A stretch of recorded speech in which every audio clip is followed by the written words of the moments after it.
안녕하세요. 효 원장입니다. 얼마 전에 진료실에 20대 여성 환자분이 오셨었는데요. 고열이 며칠째 지속되고 있었고 낫질 않는다고 오셨습니다. 알고 봤더니 이미 다른 병원에서 진료를 보셨었고 열이 왜 나는지 원인을 크게 찾으려는 시도가 없었던 것 같았고 해열제만 처방을 해서 돌려보냈었던 것입니다.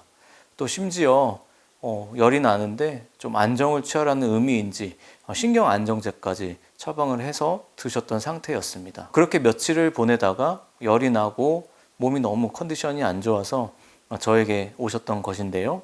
환자분께 여러 가지를 여쭤보고 그랬을 때 감기 증상은 전혀 없었고 소변을 보실 때 불편했던 증상들, 옆구리에서의 통증들 이런 것들을 생각해 보았을 때 혈액 검사를 바로 하여서 염증 수치를 봐야 할 것 같았고 또한 소변 검사를 시행을 했습니다. 검사 결과에서 혈류가 관찰이 됐었고 또한 염증 수치가 크게 오른 것을 볼 수가 있었습니다. 제 추정 진단은 급성 신우염이었습니다. 즉 신장에 세균 감염이었는데요. 물론 복부 CT를 통해서 확실하게 진단이 되겠지만 우선 임상적으로 그 다음에 혈액검사, 소변검사를 통해서 급성 신우염이 합당해 보였고 항생제 치료를 바로 병원에서 시행을 하였습니다. 급성 신우염은 적절한 치료 없이 계속 방치될 경우에 심한 경우에는 폐혈증으로 이어질 수도 있고 위험한 질환이 되겠습니다. 이 환자분께서 특별히 운이 나빴던 것은 아닙니다. 급성 신우염은 젊은 여성에게서 생각보다 훨씬 자주 접하게 되는 질환입니다. 급성 신우염의 대표적인 증상들, 고열, 복통, 허리의 통증, 옆구리 통증들은 다른 질환의 증상들과 혼동되기가 쉬워서 진단이 늦어지는 경우들이 많습니다. 그래서 오늘 이 영상을 통해서 신우염에 대해서 설명을 드리고 언제 병원을 가야 되는지 어떻게 치료를 받아야 되는지 설명을 드리도록 하겠습니다. 급성 신우염은 우리 신장의 세균성 감염입니다. 요로 감염의 일종인데 흔히 말하는 방광염이나 요도염과는 차원이 다릅니다. 먼저 요로계의 구조를 간단히 살펴보겠습니다. 신장에서는 소변이 만들어지면 요관을 통해서 방광으로 내려오고 요도를 통해 밖으로 나가게 됩니다. 방광염은 이 경로 중 방광이나 요도에만 국한된 감염입니다. 그런데 이 세균이 요관을 타고 위쪽으로 거슬러 올라가거나 드물게는 혈류를 통해 신장으로 직접 도달하게 되면 신장 자체가 세균에 의해 감염되는 것이 바로 급성 신우염입니다. 의학적으로 급성 신우염은 상부 요로 감염으로 분류가 되겠고요. 아래쪽이 감염되는 방광염이나 요도염보다 훨씬 더 심각하게 관리해야 하는 질환이라는 뜻입니다. 가장 흔한 원인균으로서는 대장균이 있습니다. 전체 신우염의 80% 이상을 차지하는데요. 그 외에 흔한 것은 클렙시엘라, 프로테우스, 엔테로박터균, 포도상구균 등이 원인이 될 수가 있습니다. 최근에 또 중요한 것은 항생제 내성균이 증가하고 있다는 것이고 특히 ESBL 생성 대장균이 전 세계적으로 증가하는 추세입니다. 이것이 급성 신우염의 치료를 더 어렵게 만드는 중요한 이유입니다. 그런데 진료실에서 급성 신우염 환자들을 뵙게 되면 대부분 여성 환자들입니다. 도대체 왜 그럴까요? 그것에는 해부학적 이유가 있겠습니다. 여성은 요도의 길이가 남성에 비해서 훨씬 짧습니다. 여성의 요도 길이는 약 4cm, 남성은 약 20cm입니다. 요도가 짧다는 건 외부의 세균이 방광까지 도달하는 거리가 그만큼 짧다는 것입니다. 또한 여성의 요도 입구는 항문과 가까이 위치해 있어서 장내 세균인 대장균에 오염되기가 쉬운 구조입니다.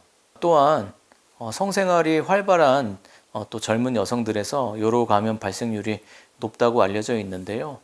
성관계는 요도 주변의 세균이 방광으로 들어오는 기회를 또 물리적으로 증가시키기 때문입니다. 방광염이 반복이 되고 치료가 불안전하거나 치료 시기를 놓치면 또 결국 신우염으로 진행될 수가 있겠습니다. 그 외에 또 다른 위험 인자로는 요로 결석, 전립선 비대, 자궁 탈출 등 소변 배출을 방해하는 구조적인 문제가 있으면 세균이 번식하고 역류하기가 쉽습니다. 또한 소변이 방광에서 역방향으로 요관 쪽으로 올라가는 상태, 방광 요관 역류가 있겠는데 그럴 때도 신우염의 위험이 높아질 수가 있고요. 또한 면역 저하의 환자들, 당뇨나 에이즈, 또 면역 억제제 복용 중인 분들은 감염 위험이 더 높고 경과도 더 심각해질 수가 있습니다. 이제 가장 중요한 부분입니다. 급성 신우염이 왜 다른 질환과 헷갈리는가, 그 이유인데 급성 신우염의 증상이 다른 질환들의 증상들과 겹치는 것이 많다는 것입니다. 급성 신우염의 전형적인 증상 3충사는 다음과 같습니다. 발열, 38도 이상의 고열이 갑자기 시작되거나 또한 옆구리 통증 또는 늑골 척추각의 압통, 등의 아래쪽 갈비뼈와 척추가 만나는 부위를 주먹으로 가볍게 두드리면 굉장히 심한 통증을 호소하게 됩니다. 이것이 신우염의 특징적인 신체 소견이 되겠고요. 오심, 구토, 고열과 함께 동반되는 경우가 또한 많습니다. 여기에 방광염 증상이 동반되는 경우도 많습니다. 배뇨통, 빈뇨, 절박뇨, 혈뇨, 혼탕뇨 이런 것들이 함께 동반이 될 수가 있습니다. 그러면 제가 처음에 말씀드렸던 환자의 경우처럼 왜 감기로 오인이 되는지 말씀을 드리겠습니다. 갑자기 우리가 고열이 나게 되면은 대부분의 환자들은 제일 먼저 생각하시는 게 감기 또는 독감입니다. 우리에게 익숙하기 때문입니다. 하지만 급성 신우염 초기에는 고열을 동반하고 오한, 전신의 몸살, 근육통, 또 피로감이 굉장히 심해지고 처음에는 요로 증상이 뚜렷하지 않아서 단순하게 감기라고 생각될 수가 있습니다. 그리고 복통이나 옆구리 통증을 그냥 단순하게 근육통이나 또 소화 문제로 또 오인되는 경우들도 있습니다. 이런 상황에서 열이 나는 원인을 찾으려는 시도가 없이 해열제만 처방을 받으시면 일시적으로 해열제로 인해서 열이 내리는 것 같지만 감염 자체는 계속 진행이 되면서 염증 수치는 더 올라가고 전신의 상태는 점점 악화되어 갑니다. 또한 급성 신우염과 증상이 비슷해서 감별해야 될 또 다른 질환들을 설명드리겠습니다. 첫 번째로 요로 결석이 되겠는데요.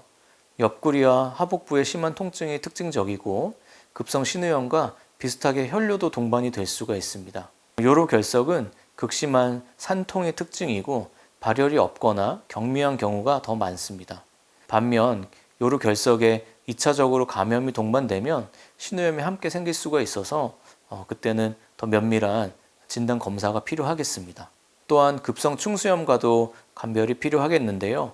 우하복부 통증, 발열, 오심으로 신우염과 가끔 혼동될 수가 있습니다. 그래서 여성들에게서 나타나는 골반염, 그 다음에 폐렴, 매우 드물지만 심장경색 등 이렇게 감별해야 될 질환들이 많기 때문에 고열이 지속되는데 원인을 모르겠다면 반드시 혈액검사, 소변검사를 포함한 기본검사와 또 의사와의 상담을 통해서 어떠한 질환 때문에 이런 증상들이 발생하는지 꼭 상담을 받으셔야 될 것 같습니다.